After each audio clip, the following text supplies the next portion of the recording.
కోసం స్టాక్ చేస్తున్నటువంటి లిక్విడ్ అంతా కూడా ఆల్రెడీ ఇప్పుడే మనకైతే పట్టుబడ్డది. ఇక్కడ చూస్తే ఒకవైపు ఎన్ఫోర్స్మెంట్కి సంబంధించినటువంటి పోలీసులు, ముఖ్యంగా చూసుకుంటే దీనికి సంబంధించినటువంటి ఎక్సైజ్ డిపార్ట్మెంట్ అయితే చాకచక్యంగా ఈరోజు ఛేదిస్తున్న పరిస్థితులు కనిపిస్తూ ఉన్నాయి. సుమారుగా చూసుకుంటే వేల లీటర్లు అయితే ఈరోజు కనిపిస్తూ ఉన్నది. చూడొచ్చు, ఇది కూడా ఈరోజు ఉదయమే నిన్న 2 రోజుల్లోనే దీని అయితే స్టార్ట్ చేసిన పరిస్థితి. ఎందుకంటే ఈ సైన్ అయితే ఎక్కువ రోజులు అయితే సైన్ అంతా కూడా బ్లాక్గా మారిపోతుంది. కానీ బ్లాక్గా మారలేదంటే 1-2 రోజులు మాత్రమే అయింది. ఇది ఇలా దీన్ని అయితే వారం రోజుల పాటు ఇలా దీన్ని పులియబెట్టిన తర్వాత దీన్ని అయితే మంటల పైన కాంచి దాన్ని లిక్విడ్ రూపంలో తయారు చేయడానికి అయితే దీన్ని అయితే సిద్ధం చేస్తూ ఉంటారు.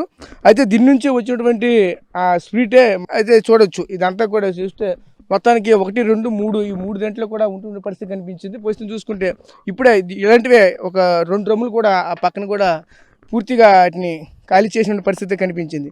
ప్రస్తుతం చూసుకుంటే చాకచక్యంగా వేల లీటర్లని పూర్తిగా ధ్వంసం చేస్తున్న పరిస్థితి కనిపిస్తుంది. ముఖ్యంగా చూసుకుంటే ఇలాంటిదే ఇటువంటి వల్లే ప్రభుత్వానికి అయితే కొన్ని కోట్ల రూపాయలు అయితే గండి కొడుతున్న పరిస్థితి కనిపిస్తూ ఉన్నాయి. ఈ పరిస్థితి ముఖ్యంగా చూసుకుంటే ఈరోజు రాష్ట్రంలోనే ఒక విధంగా చెప్పాలంటే అధికంగా ఈ మధ్య కాలంలో చూస్తే ఎక్కువగా సేల్స్ కూడా పెరుగుతున్న పరిస్థితి కనిపిస్తూ ఉన్నది. ఎక్సైజ్ చేసినటువంటి సాహసమైనటువంటి చర్యలని చెప్పొచ్చు. ఎందుకంటే పక్క రాష్ట్రం వెళ్ళాలంటే ఇదంతా కూడా మావోయిస్టు ప్రభావిత ప్రాంతం. ఈ మావోయిస్టు ప్రభావిత ప్రాంతాల్లో తిరిగి మారుమూల ప్రాంతాలకి పూర్తిగా ఈ కొండ కోణంలోన ఈ అటవీ ప్రాంతంలో ఇటువంటివన్నీ ఎక్కువ జరుగుతూ ఉంటాయి. ఇటువంటివన్నీ కూడా చేస్తున్న పరిస్థితులు కనిపిస్తూ ఉన్నాయి.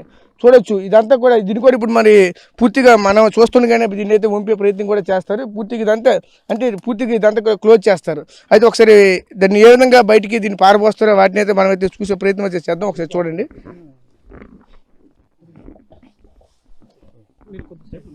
ఓకే సో చూసాం కదా, చూడొచ్చు. దీనికి సంబంధించి మెయిన్ ఇక్కడ ఇటువంటివన్నీ కూడా పట్టుకుంటారంటే ఒక విధంగా ఇక్కడ లోకల్లో ఉన్నటువంటి ఒరిస్స ఎక్సైజ్ డిపార్ట్మెంట్ సంబంధించిన పోలీసులు కూడా మనతో పాటు దగ్గరగా ఉండి ఇటువంటివన్నిటిని కూడా పూర్తిగా పారబోస్తున్న పరిస్థితి కనిపిస్తూ ఉన్నాయి. అలాగే కొన్ని దీనికి సంబంధించిన వాళ్ళు తయారు చేసినటువంటి క్యానులతో లిక్విడ్ కూడా ఒక్కొక్కతే కనిపిస్తూ ఉన్నది. ఇవన్నిటిని కూడా చూస్తూ ఉంటే ఎక్కువ మోతాదులో ఈ యొక్క ప్రాంతంలోనే ఇవన్నీ కూడా జరుగుతున్న పరిస్థితి కనిపిస్తూ ఉన్నది. ఇది అమోనియంతో, ఇందులో ఒక బెల్లము అలాగే వాటరు అమోనియం ఈ 3 వేసి ఈ లిక్విడ్ అయితే మాత్రం తయారు చేస్తారు.